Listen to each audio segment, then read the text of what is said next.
눈물로 용서를 구한 그녀. 하지만 이 집을 노리고 있었다면 믿으시겠습니까? 2년 전 자취를 감췄던 오천수의 전처, 강소연. 그녀는 왜 지금 돌아왔고 왜 아무렇지 않게 아침 식탁에 앉아 가족들을 바라보고 있었을까요? 그리고 그날 밤 술도가 뒷마당에서 오간 대화한 조각. 강소연, 그 여자는 LX 호텔 자금을 빼돌리고 도망친 인물입니다. LX 호텔 회장 한동석이 직접 입을 열며 그녀의 정체는 완전히 드러나기 시작합니다. 이번 회 술도가의 판을 뒤엎을 예고된 충격 전개. 지금부터 함께 확인해 보시죠. 독수리 술도가에는 또 한 번의 폭풍이 몰아쳤다. 오장수의 갑작스러운 죽음 이후 가까스로 숨을 돌리던 이 집에 뜻밖의 인물이, 그것도 여보라는 말과 함께 나타난 것이다. 2년 전 떠났던 오천수의 전 아내 강소연. 무릎을 꿇고 눈물을 흘리며 용서를 구하던 그녀의 모습은 단순한 귀가처럼 보이지 않았다. 그 눈물 뒤에 감춰진 진짜 의도는 무엇일까? 마광숙은 가족들에게 한동석과의 관계를 조심스레 털어놓으려 했던 바로 그날 밤,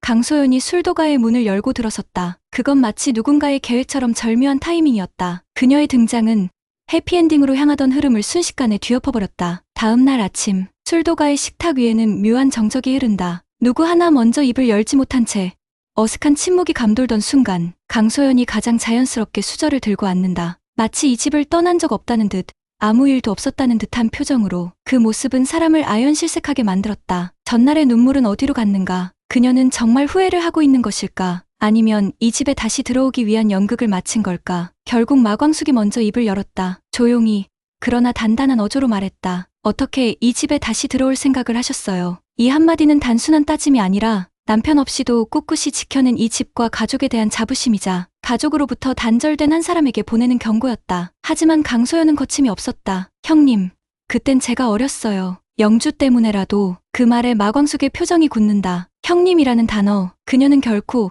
강소연에게 그런 호칭을 허락한 적이 없다. 강소연은 이 집안과의 인연을 스스로 끊었던 사람이다. 술도가의 지분을 요구하며 찾아왔던 그날에도 그녀의 입에서 형님이란 말은 나온 적 없었다. 그 단어는 모욕이었다. 마치 모든 과거를 지우고 아무 일도 없었던 것처럼 다시 이 집안의 일부로 들어오려는 강소연의 시도는 분명 단순한 귀가가 아니었다. 그때부터 마광숙은 직감한다. 이 여자의 귀환은 오천수를 향한 감정 때문이 아닌 분명히 무언가를 누리는 전략적 복귀라는 사실을, 그리고 그것은 단순히 개인적인 문제가 아닌 독수리 술도가 전체를 뒤흔들 수 있는 일이라는 걸 말이다. 그날 밤, 술도가의 뒷마당, 사람들의 시선이 닿지 않는 어두운 틈새에서 마광숙과 한동석이 조용히 대화를 나누고 있었다. 마광숙은 마음속에 맴돌던 의심을 털어놓는다. 그 여자 예전에 호텔에서 일했던 적 있다면서요? 한동석은 잠시 말을 아끼다 마침내 무겁게 고개를 끄덕인다. 맞아요. 강소연, 미국에 있던 우리 호텔 지점에서 일했었죠. 단순한 직원이 아니었어요. 당시 자금 관리 업무를 맡았던 핵심 인물이었습니다. 그가 조심스레 덧붙인 말은 충격적이었다. 그 여자가 사라진 이후 수천만 원 단위의 자금이 감쪽같이 빠져나간 흔적이 있었어요. 그녀가 도망쳤던 시기와 일치했죠. 마광숙은 말문을 잃었다. 그녀의 등장 자체가 흔들림이더니 과거까지 꺼내지는 순간 한숨보다 깊은 불안감이 밀려온다. 한동석의 눈빛은 단호해진다. 그녀가 왜 지금 이 타이밍에 돌아왔는지 분명 이유가 있을 겁니다. 하지만 마광숙 씨, 저는 절대 그 사람에게 술도가를 내주지 않을 겁니다. 그러나 이 대화를 뒤에서 엿듣는 이가 있었다. 바로 강소연. 어둠 속에서 조용히, 그러나 눈빛은 분노로 일그러진 채로 그들의 대화를 듣고 있었다. 역시 날 기억했네. 하지만 이번엔 내가 절대 지지 않아. 그녀의 눈엔 흔들림이 없었다. 눈물은 거짓이었고 무릎은 연기였다. 강소연이 다시 이 집에 발을 디딘 진짜 이유는 오천수도 딸 영주도 아닌 바로 독수리 술도가였다. 다음 날, 한동석은 일부러 강소연과 단둘이 마주할 자리를 만든다. 호텔 로비 한편 조용한 비즈니스 라운지에서 그들은 다시 마주 앉았다. 그녀는 천연덕스럽게 말을 건넨다. 오랜만이네요, 회장님. 여전하시네요. 그런데 그날 밤, 광숙 씨와 하신 말씀 다 들었습니다. 한동석은 표정 하나 바꾸지 않는다. 되레 테이블 너머로 몸을 기울이며 낮은 목소리로 단도직입적으로 말한다. 좋아요. 그럼 본론부터 얘기합시다. 지금 이 순간부터 당신이 오천수 옆에 붙어 있는 걸 난 절대 두고 보지 않을 겁니다. 만약 이 경고를 무시한다면 그는 가방에서 한 장의 봉투를 꺼낸다. 이 안에 미국 지점의 계좌 추적 기록이 있어요. 당신 이름으로 이동된 돈, 당시의 거래 내역, 그리고 사라진 시점. 제 변호사는 이미 검토를 끝냈습니다. 강소연의 표정이 순간 얼어붙는다. 그러나 이내 입꼬리를 올리며 웃는다. 협박인가요? 경고입니다. 술도가에서 조용히 나가세요. 그렇지 않으면 경찰서에서 당신을 마주치게 될 겁니다. 그 말에 강소연은 말없이 봉투를 집어들고 일어난다. 자리에서 돌아서며 한마디만 남긴다. 끝났다고 생각하지 마세요. 회장님, 당신이 날 기억하듯 나도 당신의 약점을 다 알고 있으니까. 이 한 문장은 단순한 협박을 넘어선 선전포고였다. 이제 술도가를 두고 펼쳐질 싸움은 단순한 가족 내 갈등이 아니라 과거의 죄와 비밀,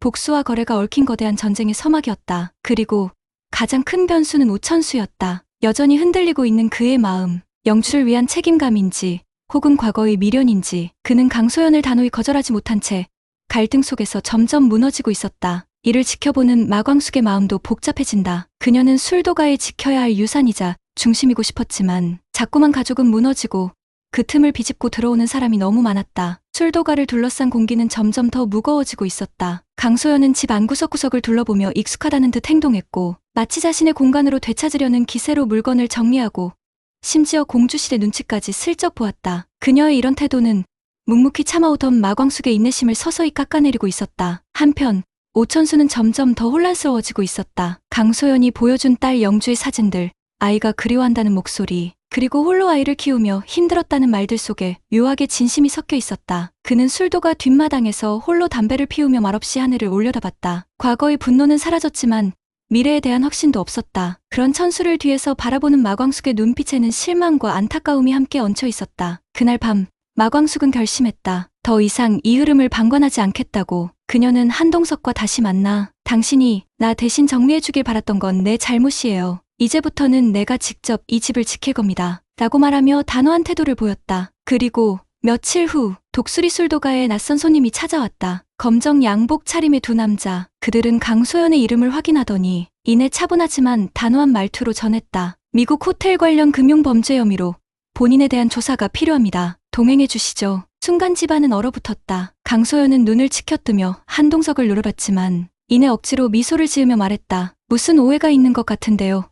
변호사 부르겠습니다. 하지만 이미 때는 늦었다. 그녀는 순순히 경찰과 함께 차에 올랐다. 문이 닫히기 직전 그녀는 마광숙을 향해 이렇게 말했다. 형님, 나 쉽게 안 끝나요. 이 집 언젠간 다시 내 손에 들어올 거예요. 차가 떠나고 정적이 찾아온 마당. 가족들은 각자의 자리에서 입을 다문 채 그녀가 남기고 간 파장을 곱씹었다. 그러나 이 사건이 단순히 강소연의 퇴장으로 끝날 리는 없었다. 그녀는 구속 직전까지 술도가에 대한 정보를 모으고 있었고 심지어 술도가 명예 변경 관련 서류도 누군가와 은밀히 준비하고 있었다는 사실이 곧 오범수의 손에 들어온 서류 속에서 드러나게 된다. 더 큰 문제는 그 서류 안에 있던 또 다른 이름, 바로 공주실이었다. 누구도 예상치 못한 방향으로 흘러가기 시작한 독수리 술도가의 판. 이제는 가족 내 분열만이 아닌 가장 믿었던 사람의 배신 가능성까지 고개를 들기 시작했다. 마광숙은 이제 스스로에게 질문을 던진다. 나는 이 집을 끝까지 지킬 수 있을까? 이후의 이야기가 궁금하시다면 구독과 좋아요